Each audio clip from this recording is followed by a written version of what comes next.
أعوذ بالله من الشيطان الرجيم. بسم الله الرحمن الرحيم.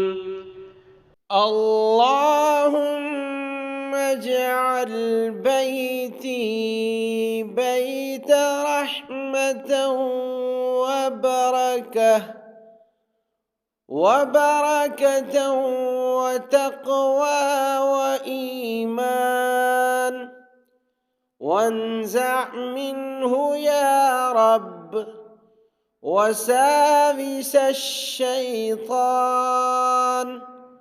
وبارك اللهم في أرزاقنا وابعد عنا يا رب العيون الحاسدين